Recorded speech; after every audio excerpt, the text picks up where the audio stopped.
November 1944. A cold morning in Tennessee.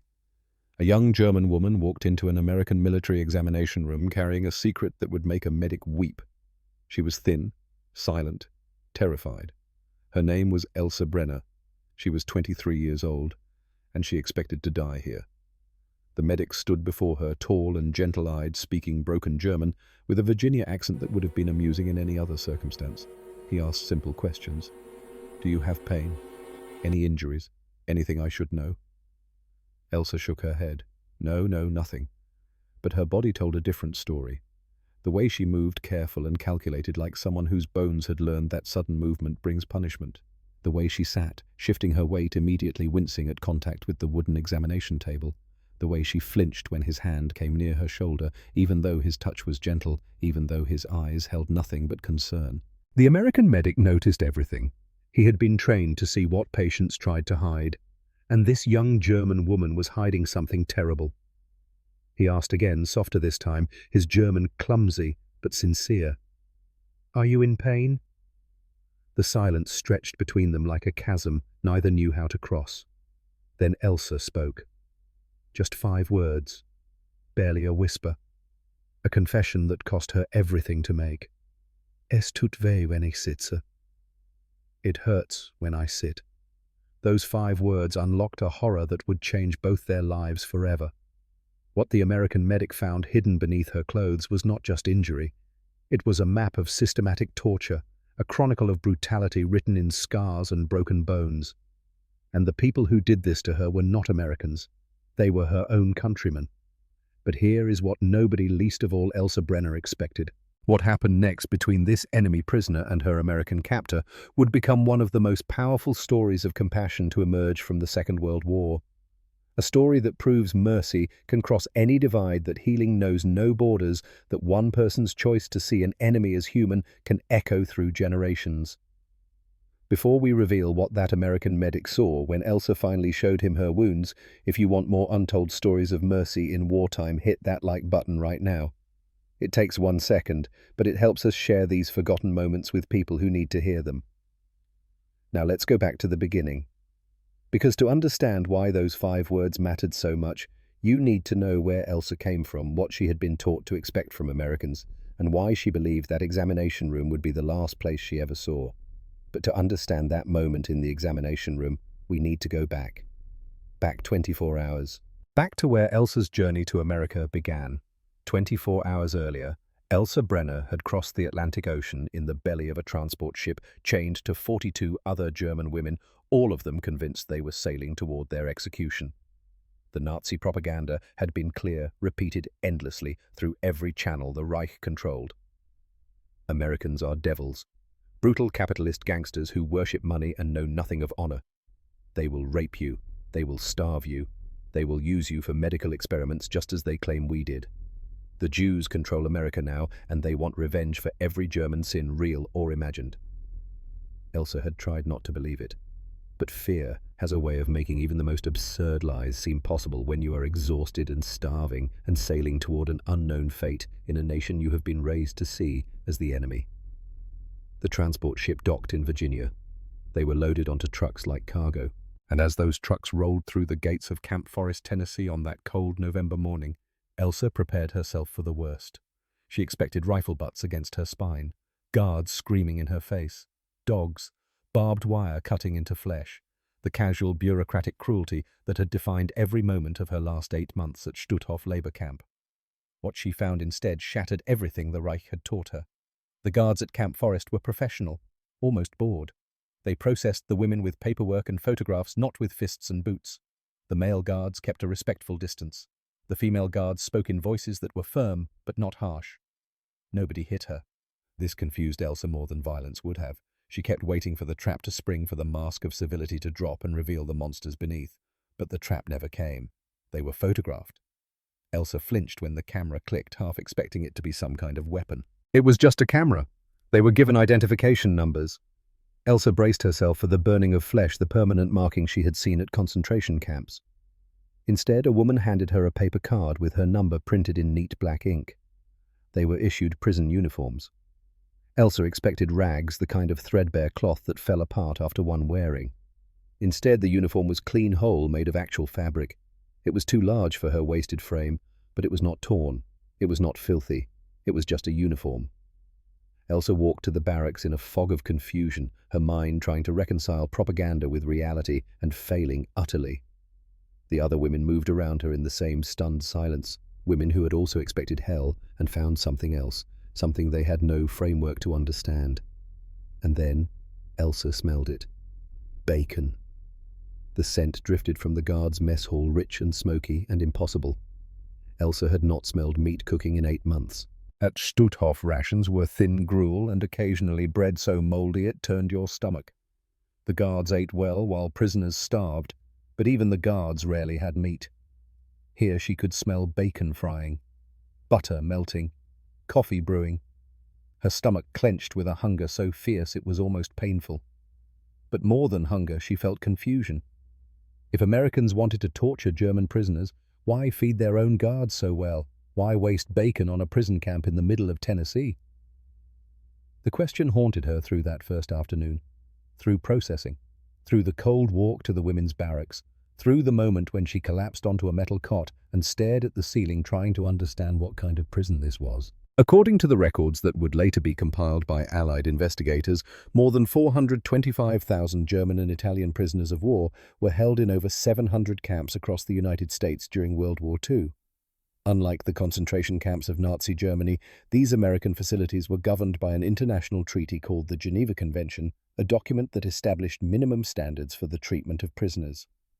Most German POWs had never heard of the Geneva Convention. They had been raised in a system where might made right, where the strong dominated the weak without apology or restraint. The idea that rules could protect enemies, that laws could bind victors, was foreign to everything they knew. Elsa certainly did not know about Geneva Conventions that first night. She only knew that she was still alive, still unbeaten, and deeply, profoundly confused. The women's barracks held 43 women on metal cots arranged in neat rows. The building was cold but weatherproof. There were blankets. There was a bathroom with running water. These details seemed almost insulting in their normalcy, as if the Americans did not understand that they were supposed to be jailers, and these women were supposed to be suffering. Nobody spoke. Fear kept them silent, each woman locked in her own private terror, waiting for the moment when American kindness would reveal itself as prelude to American cruelty. Then Frieda Vogel broke the silence. Frieda was 32 years old, a former nurse in the Wehrmacht, tall and severe, with eyes that burned with ideological fire. She had been a true believer in National Socialism, one of those women who saw Hitler as savior and the Reich as destiny. Capture had not dimmed her faith. If anything, it had hardened it into something diamond-sharp and twice as cutting. She stood in the center of the barracks and spoke in a harsh whisper that carried to every corner. "Listen to me, all of you. The Americans will try to break us with false kindness. They will feed us, give us warm beds, speak to us gently. Do not believe it. It is strategy. It is manipulation. We are soldiers of the Reich, and we must resist." Some of the women nodded. Others stared at the floor. Nobody argued. Elsa wanted to believe Frieda was wrong, but Frieda's certainty was compelling, and Elsa's own certainty had died 8 months ago in a labor camp where German guards taught her that power needs no justification and suffering requires no reason. Near Elsa's cot, a young Italian woman coughed violently into her thin hands. Her name was Isabella Conti, 26 years old, captured by the British in North Africa and transferred through the same nightmarish chain of custody that had brought all of them here. Isabella's cough sounded wet and painful, the kind of cough that spoke of pneumonia taking root in malnourished lungs. Isabella whispered to Elsa in broken German, "I just want to survive. I do not care about the Reich or about resistance. I just want to live." Frieda heard this, and her face twisted with contempt. "Coward!" Isabella flinched, but said nothing more. Imprisoned silence is survival. Everyone here knew that. Elsa lay on her cot as darkness fell, her shoulder throbbing with the deep ache of improperly healed bone, her back burning where the infected wound seeped slowly through her uniform. She was terrified to sleep. Sleep brought nightmares. Nightmares brought her back to Stutthof, to the guard who taught her the price of compassion, to the whip and the cigarette burns and the methodical breaking of her body. But exhaustion is more powerful than fear. Eventually, Elsa slept. The nightmare came immediately. She was back in the labor camp. The guard stood over her, his face shadowed but his voice clear. "You are too slow. You do not move fast enough. I will teach you speed." Then came the whip, the crack of leather on flesh, the burning line of pain across her back. Again, again, again. She tried to run, but her legs would not move, tried to scream, but her voice made no sound. The guard laughed and pulled out a cigarette, the ember glowing red in the darkness, coming closer to her ribs, closer until she could feel the heat against her skin, and then the searing agony of burning flesh, and she screamed. Elsa woke screaming. "Nein, bitte nicht wieder. No, please, not again." The other women jerked awake, staring at her with wide, frightened eyes. Frida glared with disgust. "Weak," she muttered. But then the door opened, and Corporal Sarah Mitchell appeared, a female guard in her 30s, with a kind face and tired eyes. Sarah had heard the screaming from her station outside and came to investigate. She approached Elsa slowly. Hands visible, voice gentle. "Nightmare. You are safe now." Elsa did not understand English, but she understood the tone. It was the same tone the medic had used during processing, the same tone that had confused her then and confused her now. There was no threat in it, no mockery, just simple human concern. Sarah disappeared for a moment and returned with a cup of water. She handed it to Elsa. Elsa stared at the cup, certain it must be drugged or poisoned or part of some elaborate psychological torture, but her throat was so dry it hurt to breathe. She drank. The water was clean, cold, delicious. No punishment followed. Sarah simply nodded, satisfied that Elsa was all right, and left the barracks. Elsa sat on her cot holding the empty cup, more confused than ever. She fell asleep again, clutching that confusion like a lifeline, unaware that by morning her entire understanding of the world would begin to crumble. The confusion only deepened the next morning. Breakfast was served in a mess hall that smelled of real food. Not the sour stench of rotting vegetables, but the warm, rich smell of cooking meat and fresh bread. When Elsa received her metal tray, she stared at it in disbelief. Scrambled eggs, bacon, toast with butter, coffee with sugar. This was what guards ate, not prisoners. Frida Vogel declared it poisoned. But Isabella Conti picked up a strip of bacon with trembling hands and bit into it, her eyes filled with tears. Between sobs she whispered, "I forgot food could taste like this." One by one the women ate, and one by one they wept. A translator announced, "According to the Geneva Convention, you will receive the same rations as American base troops. You are prisoners, not slaves." Elsa did not understand Geneva Convention, but she understood that these people had rules, rules that protected enemies. And one question terrified her. Would this American kindness extend to a woman who had defied Nazi orders to save a Jewish prisoner? She would find out soon, because in 2 hours she would meet Dr. Thomas Whitfield in the examination room. Thomas Whitfield arrived at Camp Forest 3 weeks before the women came, carrying a belief that most of his fellow soldiers considered dangerously naive. He believed that enemy prisoners deserved the same medical care as American troops. Not because regulations required it, though they did. Not because strategic advantage suggested it, though compassion sometimes achieved what force could not. But because Tom believed pain erased the lines drawn on maps, that pain spoke a language older than nationalism, and that a medic who chose patients based on their uniform had abandoned the very oath he swore to uphold. He was 28 years old. Tall and thin, with hands that trembled slightly when nervous but steadied the moment they touched a wound. He had grown up in rural Virginia, the son of a country doctor who taught him that healing was not a profession, but a calling, and that the worst sin a medical man could commit was to look at a human being and see only an enemy. Tom's father had died 2 years earlier, but his voice remained constant in Tom's mind. Every patient deserves to be seen as fully human. Every patient. No exceptions. Camp Forest sprawled across 85,000 acres of Tennessee woodland, built hastily in 1941 as America prepared for war. By November 1944, it held over 12,000 prisoners, mostly German and Italian soldiers, captured in North Africa and Europe. Captain Raymond Harding commanded the medical operations. He was a gruff man in his 40s, pragmatic and skeptical of idealism. When Tom volunteered specifically for the assignment treating female POWs, Harding called him into his office. "You understand, these are Germans, Whitfield. Women who served the Nazi war machine. They are not victims. They are enemies." Tom met his gaze without flinching. "They are patients, sir, and if they are wounded or sick, they are my responsibility." Harding approved the assignment, but his expression suggested he thought Tom was too soft for military medicine, too principled for the brutal arithmetic of war. Perhaps he was right. But Tom had seen enough suffering in 3 years of service to know that cruelty was easy and compassion was hard, and the hard things were usually the ones worth doing. The night before the women arrived, Tom walked through the medical facility, checking supplies and preparing examination rooms. He thought about what these women might have experienced, tried to imagine the journey that brought enemy soldiers into American custody, wondered what scars they carried beneath their uniforms. He studied his German phrase book late into the night, practicing medical questions with clumsy pronunciation, knowing his accent would be terrible, but hoping the effort itself would communicate something important. "I see you as human. I am trying to bridge the gap between us. You matter enough for me to struggle with your language." When the transport trucks rolled through the gates on November 14th, Tom stood outside the medical building and watched 43 women climb down.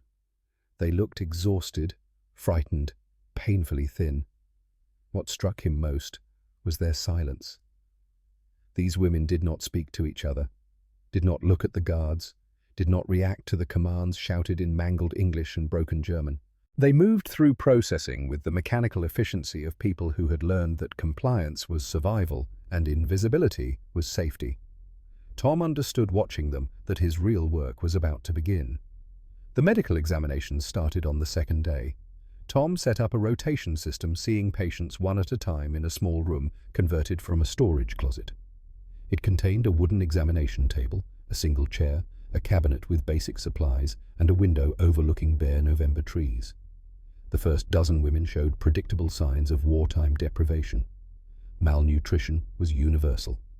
Their bodies carried evidence of months without adequate food, visible ribs and hollow cheeks, and a general wasting that suggested their flesh had begun consuming itself for fuel. Several had respiratory infections. Others had dental problems, skin conditions, minor injuries left untreated until they became dangerous. Tom documented everything carefully, prescribed what treatments his limited supplies allowed, and referred serious cases to Dr. Samuel Brennan, the camp physician. Brennan was a white-haired veteran of the First World War who had seen enough suffering to fill several lifetimes. He shared Tom's philosophy about treating all patients with equal care, which made working together easier than Tom had feared. Then, late on the afternoon of November 15th, a young woman entered his examination room who was different from the others in ways Tom could not immediately name, but absolutely felt. Her identification card listed her as Elsa Brenner, age 23, former clerk and radio operator at a coastal defense installation near Rostock, Germany. Captured by British forces in May, transferred through several POW camps, selected for transport to America. The moment she entered, Tom noticed the wrongness in how she moved. Her body seemed fragile, held together by will rather than strength. She walked with careful, measured steps, spine unnaturally straight. And when she sat on the examination table at his gesture, she did so slowly with visible hesitation, then immediately shifted her weight as if the position caused pain. Her eyes never met his. She stared at the floor with such intensity that Tom found himself glancing down to see if there was something written there, some message only she could read. Her hands were clasped tightly in her lap, knuckles white with pressure. Her breathing was shallow and controlled the breathing of someone who had learned to make herself as small and quiet as possible. Tom spoke to her in his halting German, introducing himself, explaining he would perform a basic medical examination, asking if she understood. Elsa nodded once, a tiny movement, but said nothing. He asked the standard questions. "Do you have pain? Any injuries? Medical problems I should know about?" To each question, Elsa responded with either a small shake of her head or a barely audible no that seemed to cost enormous effort to produce. Her voice was rough and unused, like a door hinge rusted from lack of movement. But Tom had been trained to observe, and observation revealed what words tried to hide. When he asked her to take a deep breath so he could listen to her lungs, she complied, but he noticed the wince the way her left shoulder locked when she tried to expand her chest fully. When he gently touched her shoulder blade to position his stethoscope, she went rigid, entire body tensing like an animal expecting a blow. "Does this hurt, Tom?" asked in German, keeping his voice soft, his hands light and visible. Another headshake, but her face told a different story. A muscle in her jaw twitched, her breathing became even more shallow. And when Tom pressed gently on the shoulder joint itself, asking her to move her arm forward and back, the movement was restricted and painful, accompanied by a sound she could not quite suppress. A small intake of breath that spoke of agony being carefully managed and deliberately hidden.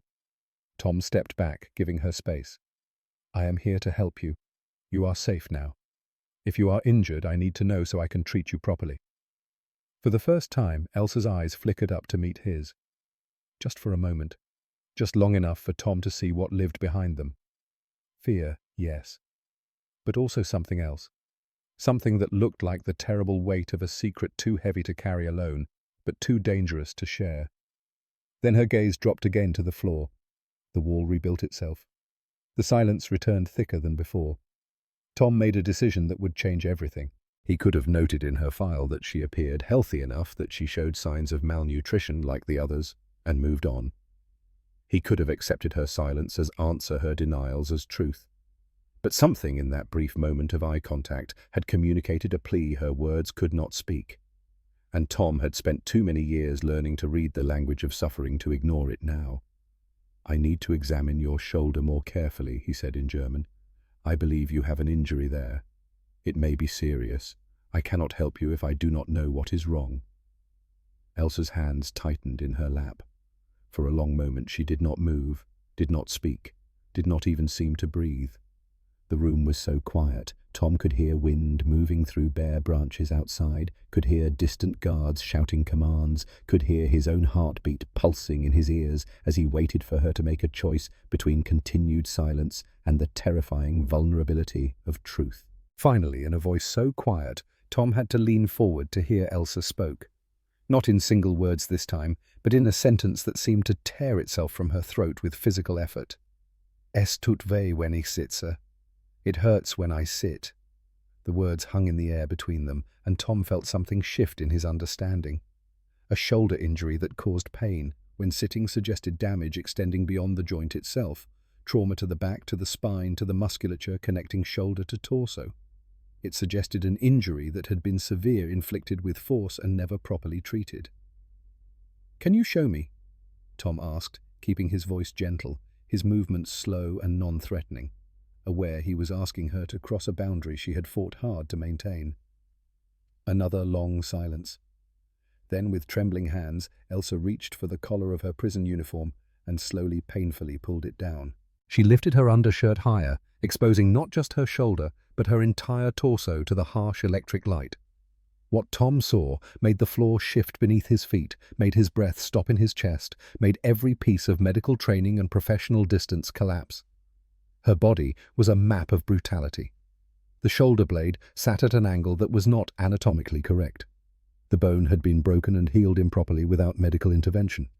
But that was just the beginning. Long scars crisscrossed her back and sides, some old and faded to white, others more recent and still raised and pink. Scars that had the distinctive pattern of being made by something sharp and flexible. A whip, a belt, perhaps a length of cable or wire.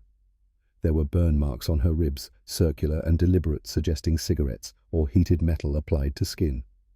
There were bruises in various stages of healing, from fresh purple black marks to older ones turned green and yellow. Bruises that formed patterns suggesting boots, fists, the systematic application of violence over weeks or months. But worse than the visible injuries were the signs of what had been done internally.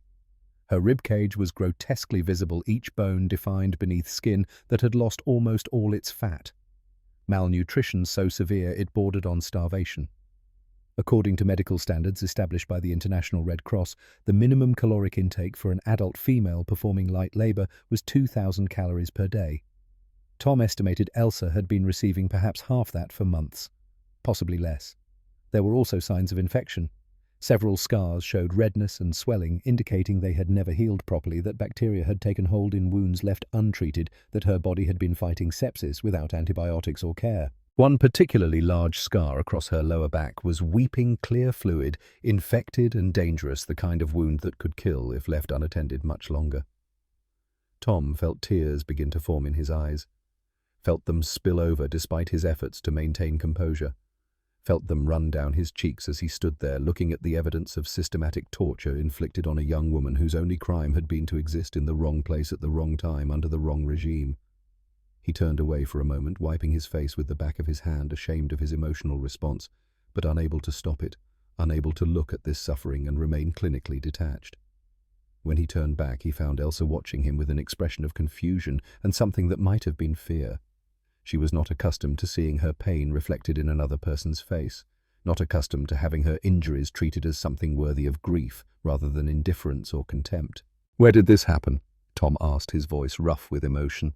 Stutthof, Elsa said quietly. "Ich war dort 7 Monate, bevor sie mich an die Küstenanlage versetzt haben." Stutthof. "I was there 7 months before they transferred me to the coastal facility." Tom knew the name.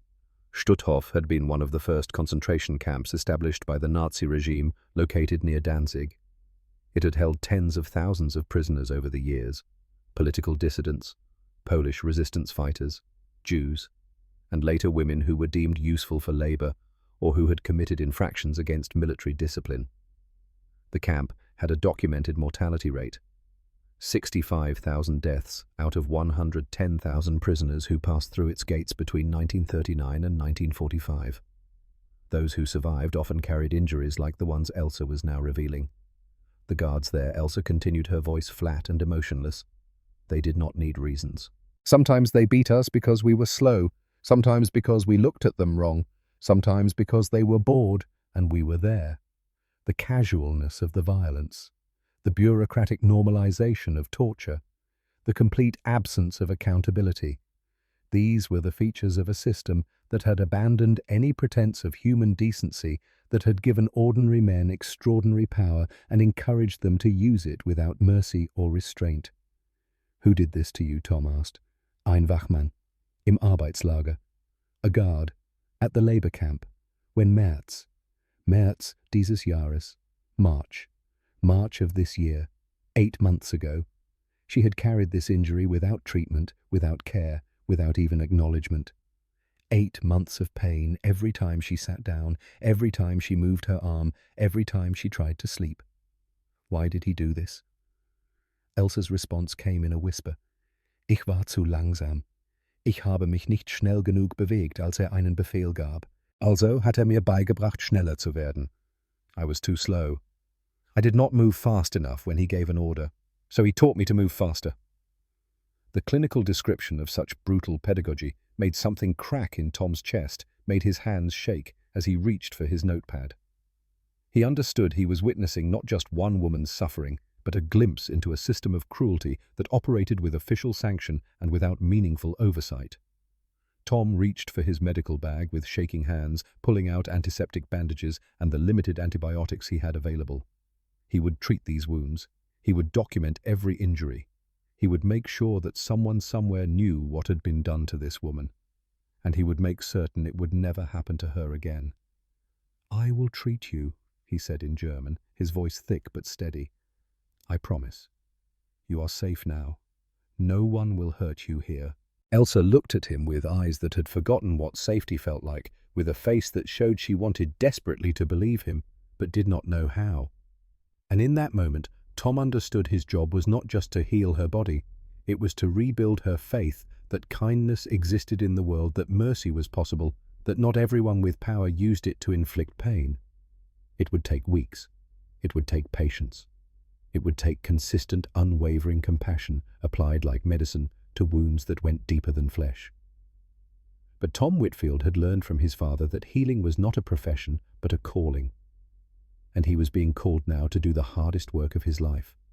Not to save a life, though he would do that too, but to save a soul that had been systematically taught it had no value. He began cleaning the infected wound on her back, working with careful, gentle hands, speaking softly in broken German, telling her what he was doing before he did it, giving her control in a situation where she had learned to expect none. And as he worked, as Elsa sat trembling on the examination table, allowing an enemy soldier to touch her wounds with tenderness instead of cruelty. Something began to shift in the air between them. Something fragile and new. Something that would grow in the weeks to come into a connection that transcended nationality and ideology and war. The beginning of trust. The first trembling step toward healing. The moment when Elsa Brenner started to believe that maybe, just maybe, the propaganda had lied about everything.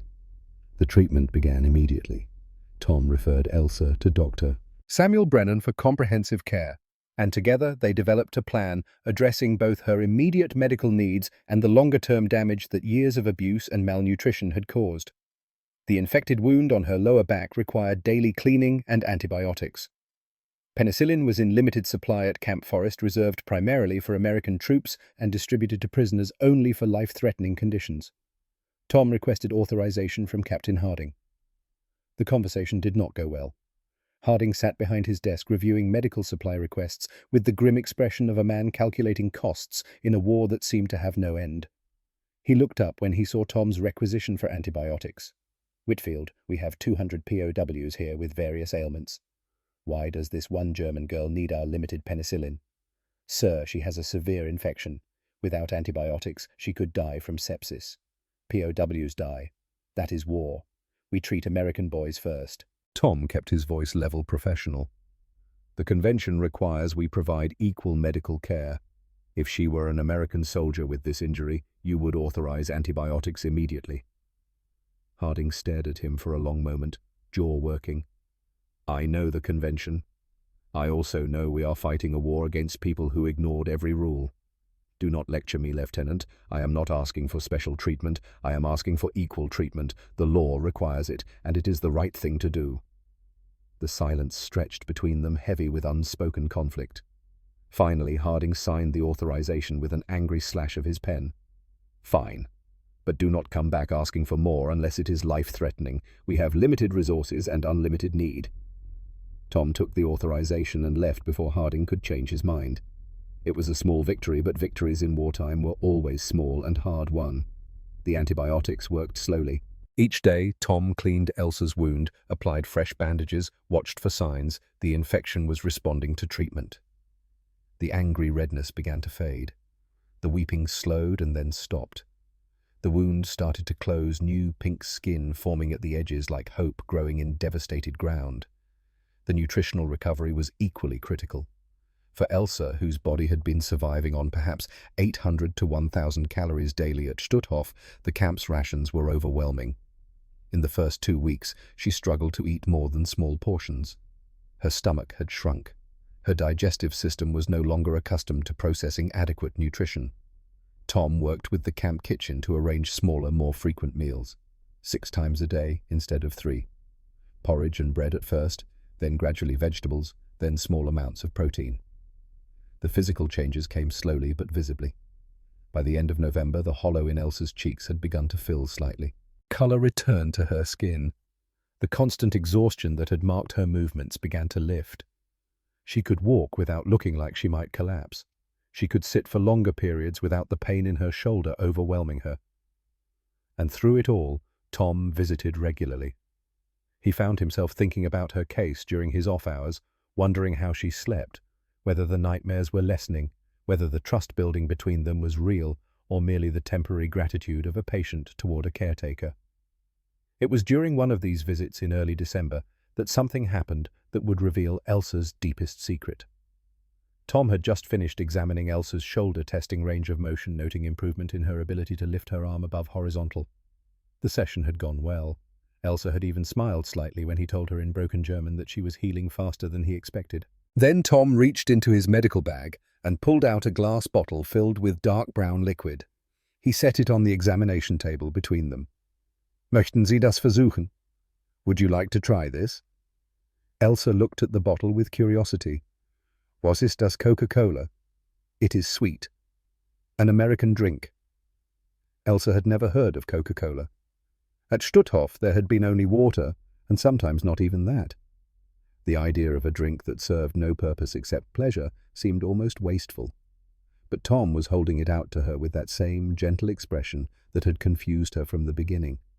She took the bottle. Tom produced a bottle opener from his pocket and removed the cap with a soft hiss of carbonation. Elsa raised the bottle to her lips and sipped cautiously. The world exploded. Bubbles fizzed on her tongue. Sweetness unlike anything she had tasted flooded her mouth. Cold and bright and almost joyful, if joy could be a flavor. The sensation was so intense after 8 months of bland starvation rations that it was almost painful. Her eyes watered. She took another sip, then another. She could not stop. The sweetness, the carbonation, the sheer unnecessary pleasure of it overwhelmed every sense. Tom watched her reaction with a smile. "You like it?" Elsa nodded, unable to speak, unable to stop drinking. "Yeah." "Sehr." "Yes. Very much. In America, even children drink this. Every day." The words hit Elsa like a physical blow. Even children. Every day. The Reich had told them Americans were starving from the failures of capitalism. But here was a nation so abundant it gave sugar water to children as a matter of routine. Everything had been a lie. Elsa finished the Coca-Cola in silence, savoring the last sweet drops, and then sat holding the empty bottle. She looked up at Tom, and the question that had been building inside her for weeks finally forced its way out. Tom must have seen something in her face because his expression grew serious. He leaned forward slightly, speaking in his careful, broken German. "Elsa, I need to understand something. You were just a clerk. Why were you at Stutthof? What happened that made them hurt you like this?" Elsa's hands tightened around the bottle. This was the question she had been dreading. The secret she had carried alone for 8 months. The truth that might change everything. But she was so tired of carrying it alone. And Tom had shown her nothing but compassion, had wept over her wounds, had fought his superior officer to get her medicine. Maybe he would understand. Elsa set the bottle down carefully, took a breath, and began to speak. "At Stutthof, I was a clerk. I processed paperwork for new prisoners. Most were political, some were Jewish. One day, January 1944, a young Jewish woman arrived. Her name was Rachel. She was 19 years old, sick with typhus." Tom listened without interrupting, his full attention on her face. "The guard ordered me to file her papers in the immediate disposal category. You understand what this means?" Tom nodded slowly. "Gas chamber?" "Yes. Within 48 hours. But Rachel was only 19. Dark hair, frightened eyes. She could have been anyone's sister. And I thought, what if someone had the power to save a girl like her and chose not to? Could I live with that?" "What did you do?" Tom asked quietly. "I switched her papers, filed her under labor assignment instead, gave her number to different block away from the gas selections. For 3 months I kept her hidden in the paperwork, made sure she got work assignments that kept her alive." Tom's eyes widened. "You saved her life?" Elsa shook her head bitterly. "No. I delayed her death. In April, a different guard noticed a discrepancy. He investigated, found what I had done, reported me to the Lagerführer, the camp commander." "And that is when they tortured you?" Elsa nodded. "They called it discipline for insubordination. The guard who beat me said I betrayed the Reich by helping a Jew. They whipped me, burned me, broke my shoulder, left me in a cell for a week without food. When they finally released me, they transferred me to the coastal station away from Stutthof, so I could not contaminate other clerks with my weakness." Tom was quiet for a long moment. When he spoke, his voice was thick with emotion. "Elsa, what you did was heroic. You risked everything for a stranger." Elsa laughed, a bitter sound without humor. "It was stupid. It cost me everything and saved no one. I heard later they found Rachel anyway, sent her to the gas in June. All I did was buy her 3 more months of suffering." Tom reached out and took her hand, a gesture so unexpected that Elsa almost pulled away, but his grip was gentle. "You gave her 3 months of hope," Tom said firmly. "In hell, that is everything." "Elsa, you could have obeyed. You could have kept yourself safe, but you chose compassion. That makes you brave, not stupid. Those scars are not marks of shame. They are proof of your humanity." Elsa stared at him, this American enemy who saw valor where her own people had seen treason, who saw courage where she had seen only failure.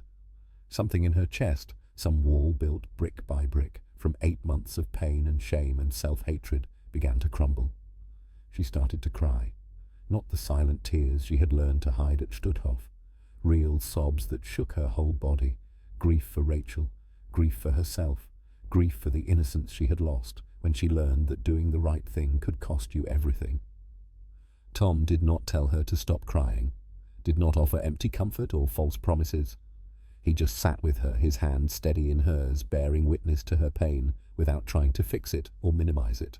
And in that moment, Elsa understood what he had been trying to tell her all along, that suffering mattered, that her choices mattered, that she mattered not because of what she could do or what side she fought for or whether she succeeded or failed, but simply because she was human.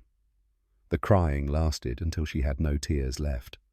When she finally wiped her face and looked up at Tom, she saw no judgment in his expression, only quiet respect and something that looked like admiration. "Thank you," she whispered, "for listening, for not hating me." "I could never hate you," Tom said. "You are one of the bravest people I have ever met." Elsa did not feel brave. She felt exhausted and raw and emptied out. But somewhere beneath the exhaustion, beneath the pain, she felt something else, something small and fragile and new. Hope. But that fragile hope was nearly shattered 3 days later.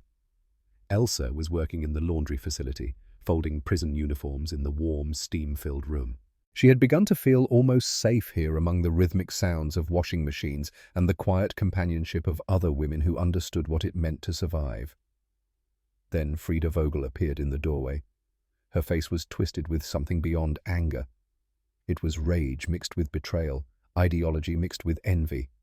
She had watched Elsa grow healthier, watched her smile at American guards, watched her accept their charity without resistance. And Frida could not bear it. "Verräterin," she hissed. "Traitor." Elsa looked up, her hands still holding a folded shirt. "Frida, I have done nothing to you. You have betrayed everything. You smile at the enemy. You drink their poisoned sugar water. You have forgotten who you are, what we fight for." Elsa set down the shirt carefully. "I am just grateful to be alive, Frida. The war is over for us." "The war is never over." Frida's voice rose to a shout. "And if you are too weak to remember that, then you deserve what the Reich gave you." She lunged forward and shoved Elsa hard. Elsa stumbled backward, her body still weak from months of malnutrition, her balance uncertain. She fell, and her injured shoulder struck the corner of a washing machine with brutal force. The pain was white-hot, immediate, catastrophic. It was March all over again. The guard's boot, the crack of bone, the burning agony that had taught her body what punishment felt like. Elsa screamed. Isabella Conti rushed in from the sorting area. She threw herself between Elsa and Frida, shouting in Italian, "Basta! Basta!" Enough. Other women came running. Guards arrived within seconds, restraining Frida as she fought and cursed in German, her face contorted with ideological fury. Someone called for the medic. Tom arrived at a run, his medical bag in hand, fear evident on his face. He found Elsa on the floor, curled around her shoulder, blood seeping through her shirt where the healing wound had torn open. "Elsa," he said, dropping to his knees beside her. His hands were already moving gentle and sure, checking for new damage. "I am here. You are safe." But what happened next surprised everyone in that laundry room. After stabilizing Elsa, after cleaning the reopened wound and applying fresh bandages, after giving her something for the pain, Tom turned to where guards held Frida in restraints. "Bring her to the examination room," he said quietly. The guards exchanged glances. One of them spoke. "Sir, she attacked a prisoner. Captain Harding ordered her to solitary confinement." "After I examine her," Tom said. It was not a request. He treated both women that afternoon. Elsa watched through her pain haze as Tom examined Frida with the same gentle care he had shown her. He found old scars on Frida's wrists. Self-inflicted wounds from some dark night in a German prison camp. He found malnutrition almost as severe as Elsa's had been. He found a woman who was suffering too, just differently. A woman who had armored herself in ideology because it was the only thing she had left. Later, after Frida had been taken away and Elsa sat alone with Tom in the examination room, she asked the question that had been burning in her chest. Why did you help her? She hurt me. She hates everything you stand for. Tom's answer was simple. Because hate is a disease and I am a doctor. If I only healed people I agreed with people I liked, I would be betraying everything I believe. Frida is sick, Elsa. Not just her body, her soul. And even that deserves compassion. That was the moment Elsa truly understood what American mercy meant. It was not selective. It was not conditional. It was absolute, even for those who rejected it. The weeks that followed brought more changes. By late January 1945, Elsa had gained nearly 20 pounds. Her physical wounds had mostly healed, leaving scars that would never fully fade, but that no longer carried the immediate danger of infection or further damage. She had begun to participate in the daily routines of camp life, working in the laundry facility alongside other female prisoners, slowly forming connections with women who had experienced similar traumas. It was during a routine examination in late January that Elsa asked Tom a question that had been building inside her for weeks. "Why do you care so much?" she asked in German, her language skills having improved enough for complex questions. "I was your enemy. My country tried to destroy yours. I served the people who killed your soldiers. Why do you treat me like I matter?" Tom sat down on the small stool in the examination room, bringing himself to her eye level, removing the physical hierarchy between standing doctor and seated patient. He considered her question carefully, because he understood it carried within it the weight of everything she had experienced. "Because you are a human being," Tom said, finally speaking slowly so his German would be clear. "And because what was done to you was wrong. It does not matter what uniform you wore or what country you served. No person deserves to be tortured. No person deserves to be starved. No person deserves to have their body used as a place for others to express their cruelty." Elsa listened with an intensity that suggested she was not merely hearing his words, but testing them, weighing them against everything she had learned about the world. "But I am German," she said. "Your newspapers say we are all monsters. Your propaganda says we deserve to suffer for what our leaders have done." Tom shook his head. "You are not responsible for the crimes of your government. You are a young woman who was caught in a terrible war and who was hurt by people who had power over you. My job is to heal you. My choice is to see you as a person. These are not things I do despite you being German. These are things I do because you are human." Something shifted in Elsa's expression. Then something subtle but profound, like a wall that had stood for years, finally beginning to crumble. Her eyes filled with tears, and for the first time since Tom had met her, she allowed them to fall without shame. But through the tears, she smiled. A small, tentative smile, but real. Tom smiled back. And Elsa understood. This is what freedom feels like. Being seen as human. On May 8, 1945, the war in Europe ended. News spread through Camp Forest like wildfire. American soldiers celebrated with cheering and relief. The prisoners reacted with mixed emotions. Some were relieved the war was over. Others were devastated that Germany had been defeated, that their homes had been destroyed.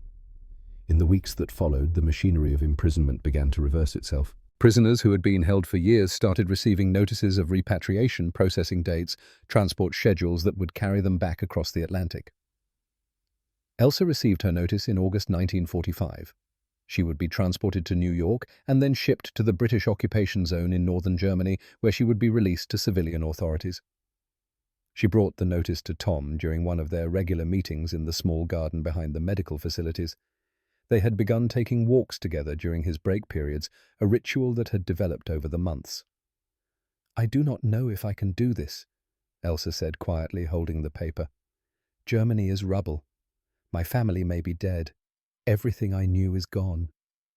Tom was quiet for a moment. Then he reached into his jacket pocket and pulled out a small notebook with a brown cover. "I made something for you," he said.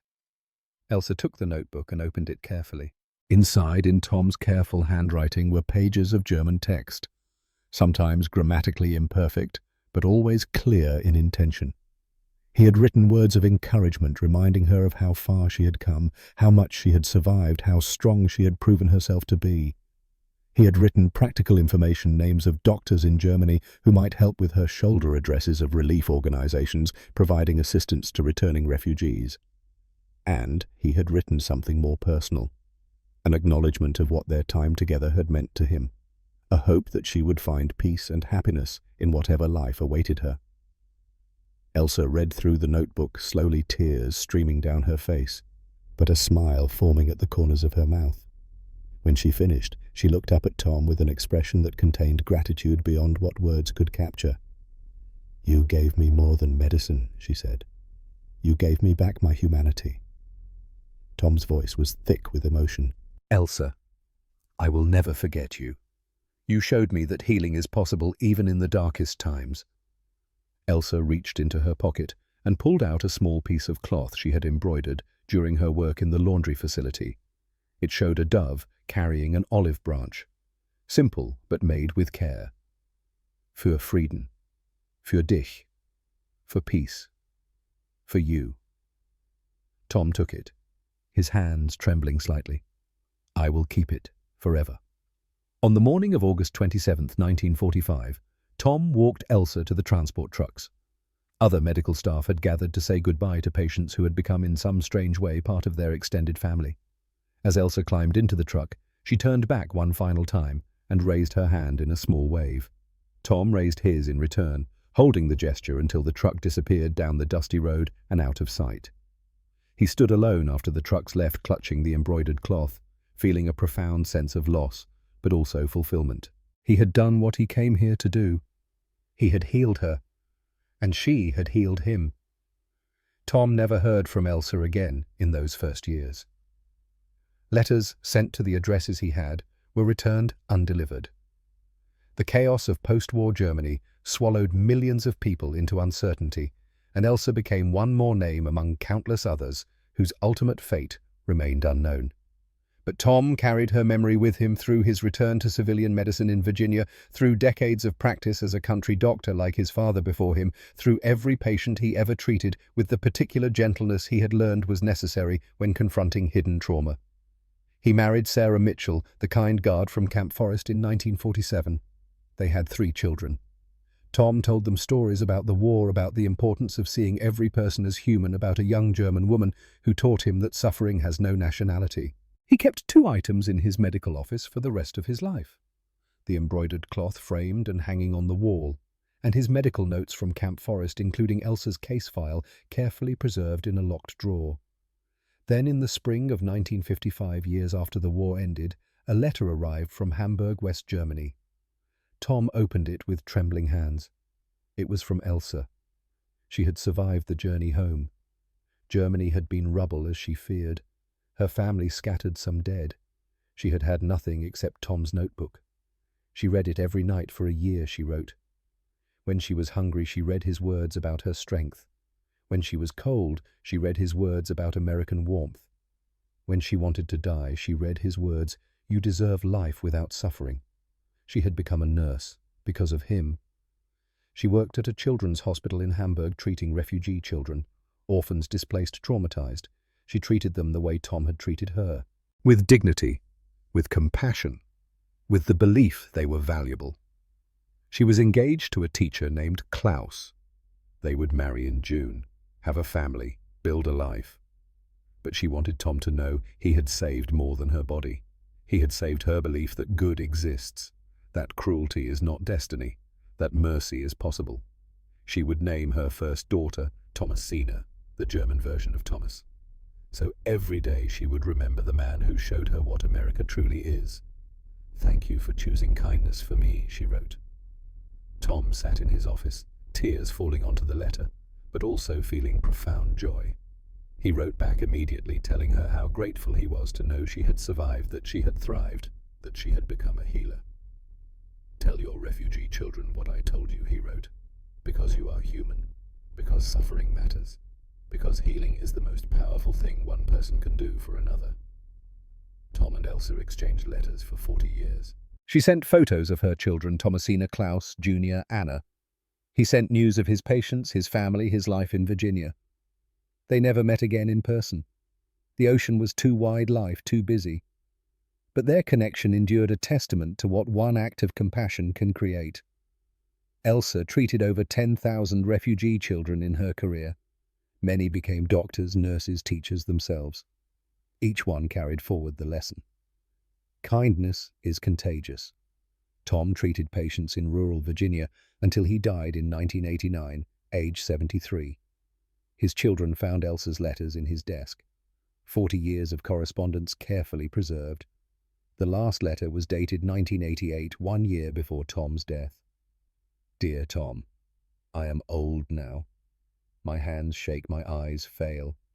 But I still remember bacon breakfast, hot shower, Coca-Cola, your notebook.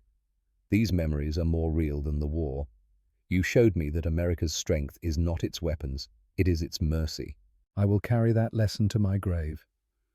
Thank you for seeing me as human when the world saw me as enemy. Your friend, always Elsa. Tom's grandchildren donated his letters to the National World War II Museum in New Orleans in 2004. Elsa's family donated hers to the Hamburg War Memorial in 2006. In 2018, the two collections were digitized and made public. Over 1 million people have read their correspondence. And every day, someone writes in the museum guestbook, "This is what America should be. This is not propaganda. This is daily life." And it reminds us that suffering can be answered with mercy, that wounds can be answered with healing, that hate can be answered with love. One person at a time, one choice at a time, one act of compassion that echoes through generations. This was America at its best. This is the greatest generation's true legacy, not their conquest, but their mercy. And for men like Tom Whitfield and women like Elsa Brenner, that legacy lives on.